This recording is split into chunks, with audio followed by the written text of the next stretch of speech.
উনি সফরে বেরিয়েছেন হাদিস কালেকশনের জন্য। প্রচন্ড শীতের রাত, উনি মাগরিবের নামাজ, এশারের নামাজ পড়ে একটা মসজিদে শুয়ে পড়লেন, আর শুয়ে শুয়ে হাদিস পড়তেছেন। কি পড়তেছেন? কথা বলেন। আর মনে মনে ভাবলেন রাতটা মসজিদে কাটায় দেই, ফজরের নামাজ পড়ে আবার বেরোবো। কিন্তু দারোয়ান এসে বলে মসজিদে থাকতে পারবেন না, ওঠেন। দারোয়ান আছে না? কথা কন। আহমদ ইবনে হাম্বল বললেন আমি শুধু রাতটা থাকতে চাই, আমি তো ফজরেরও মুসল্লি, ফজর নামাজ পড়বো তো এই মসজিদে, আমার থাকতে দাও। দারোয়ান তো দেয় না, কেন? মসজিদে থাকার জায়গা না, যান মিয়া। উনি যে আহমদ ইবনে হাম্বল এটা চিনে নাই, থাকতে দেয় না। কি করবে এখন? উনি কাঁথা গুছিয়ে হাদিসের কিতাব নিয়ে কাঁধের মধ্যে ব্যাগ নিয়ে মসজিদ থেকে বেরোয় গেলেন। কি আর করবেন, প্রচন্ড শীত, আর কাঁপতেছেন, বুড়ো মানুষ। পথিমধ্যে দেখলেন বাজার।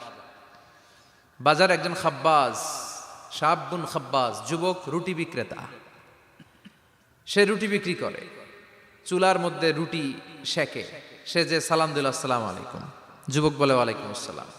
আহমদ ইবনে হাম্বল বলে যুবক আমার যাওয়ার জায়গা নেই, সফরে বেরিয়েছি, খুব শীতে কষ্ট পাচ্ছি, রাতে যদি তোমার এই চুলা থেকে একটু আগুন পোহাই কোনো সমস্যা?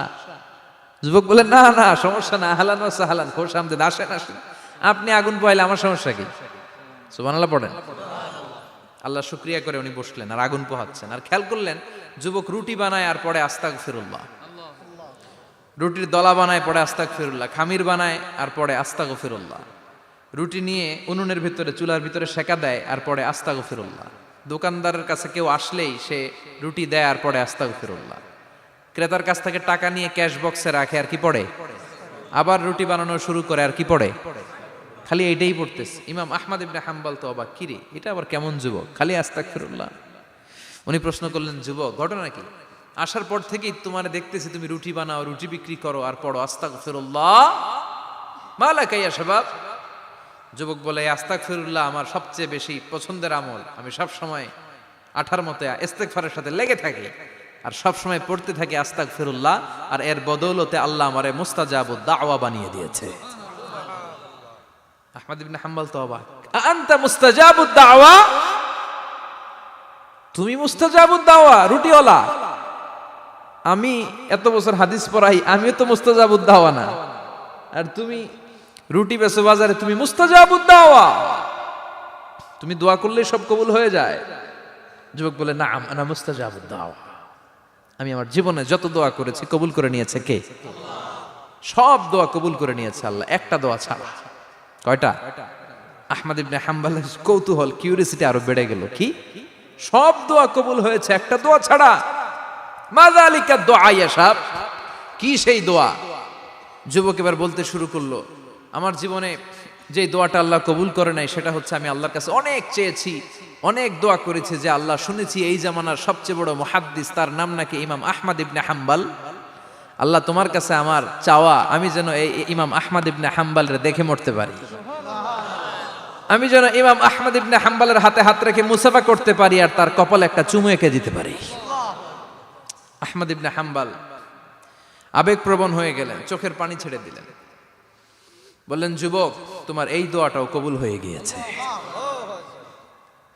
আহমদ ইবনে হাম্বলের দেখা আর সাক্ষাৎ পাওয়ার জন্য আহমদ ইবনে হাম্বলের বাড়িতে তোমার যাওয়ার দরকার নাই, আহমদ ইবনে হাম্বল তোমার দরবারে ছুটে এসেছে। আনা আহমদ ইবনে হাম্বল মুহাদ্দিসুদ দাহর, আমি নিজেই আহমদ ইবনে হাম্বল। যুবক চোখের পানি ছেড়ে দেয়, আহমদ ইবনে হাম্বল চোখের পানি ছেড়ে দেয়।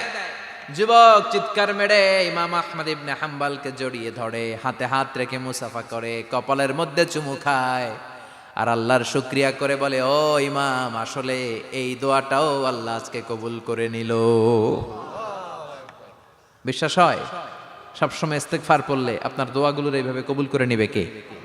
এই পাঁচটা জিনিস পাবেন সবসময় যদি ইস্তেগফারের সাথে লেগে থাকেন। রাজি আছেন তো? এজন্য বিশ্বনবী সব সময় নামাজে সালাম ফিরানোর পরে পড়তেন আস্তাগফিরুল্লাহ। কি পড়তেন? 3 বার পড়তেন আস্তাগফিরুল্লাহ, আস্তাগফিরুল্লাহ, আস্তাগফিরুল্লাহ। পড়তে রাজি আছেন? ইস্তেগফারের অনেকগুলো আলফাজ আছে, সবচেয়ে ছোট ইস্তেগফার হচ্ছে এটা আস্তাগফিরুল্লাহ, আস্তাগফিরুল্লাহ।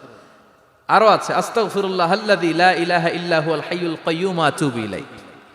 বিশ্বনবী বলেন এই ইস্তেগফারটা যদি কেউ পড়ে, আত-তাওয়াল্লি মিন ইয়াউমিজ জাহাফ, যুদ্ধের ময়দান থেকে পালিয়ে আসা কবিরা গুনাহ। কি গুনাহ?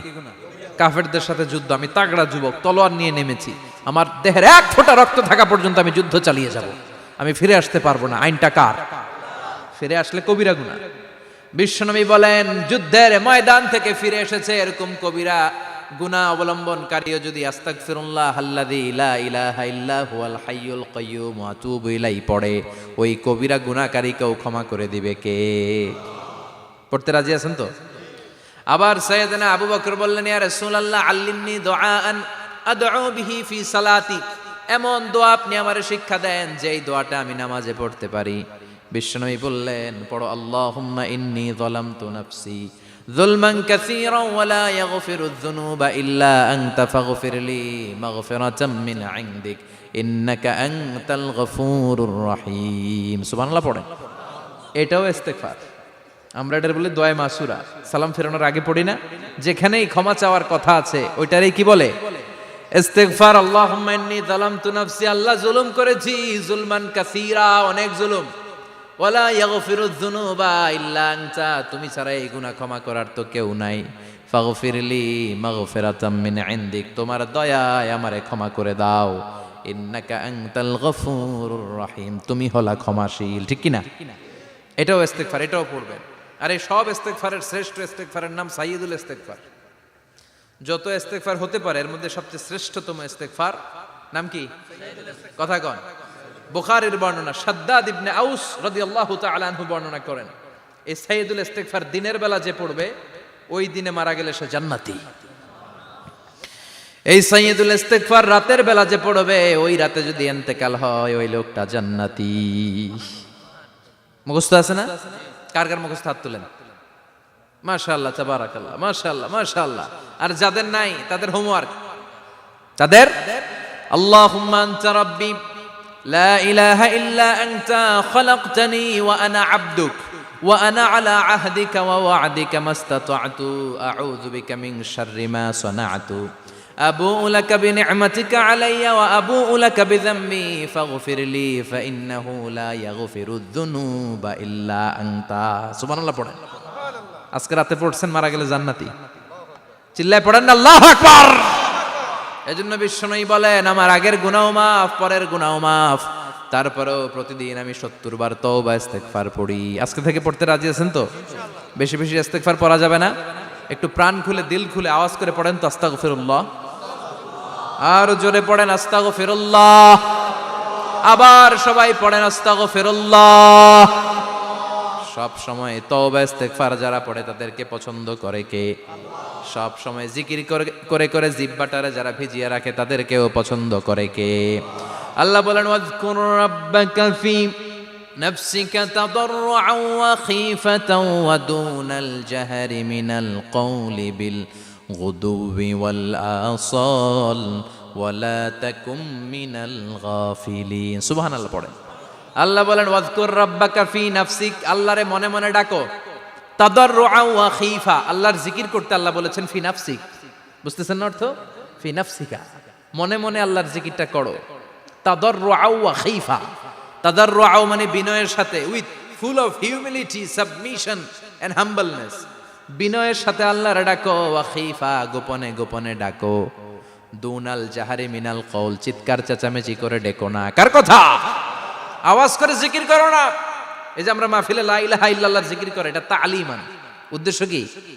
তালিমের জন্য আওয়াজ করে জিকির জায়েজ আছে, কিন্তু ব্যক্তিগত জিকিরের যে ইবাদতটা এটা আস্তে আস্তে হইতে হবে, এটা ভদ্রভাবে হতে হবে, চিল্লাচিল্লি করে নয়। আবার তালিমের জিকির ওইটাও ভদ্রভাবে। ইন্নাল্লাহা জামিল ইউহিব্বুল জামাল, আমার আল্লাহ সুন্দর, আমার আল্লাহর জিকিরের মধ্যেও সৌন্দর্য আছে না নাই? কিন্তু এদেশে জিকিরের ভেতরে লাফালাফি আছে না নাই? বেশি না কম? কি বসেন বসেন, হ্যাঁ বসে যান তো, অনেক ধরনের আছে জিকির। হ্যাঁ বসেন বসেন, বসে যান। হ্যাঁ হাইবার আলী, এটা কি আবার জালালি? তো এই যে ইন্নাল্লাহা জামিল ইউহিব্বুল জামাল, আমার আল্লাহ সুন্দর, আমার আল্লাহর জিকিরের মধ্যেও সৌন্দর্য আছে না নাই? তালিমের উদ্দেশ্যে সবাই মিলে জিকির করা যায়, কিন্তু চিল্লাফাল্লা করা যাবে না, লাফালাফি করা যাবে না, মাথা ডানে বায়ে ঝোলানো যাবে না, ঠিক কি না? কিন্তু লাফালাফির জিকির আছে না নাই? লাফাইতে লাফাইতে, হ্যাঁ, গাছের আগায় বাঁশের আগায়, আবার যিনি জিকির পরিচালনা করে ওনার কান্দে যাই ওঠে, আছে না নাই? বিশ্বনবী সাহাবীদের নিয়ে জিকির করছেন, সাহাবারা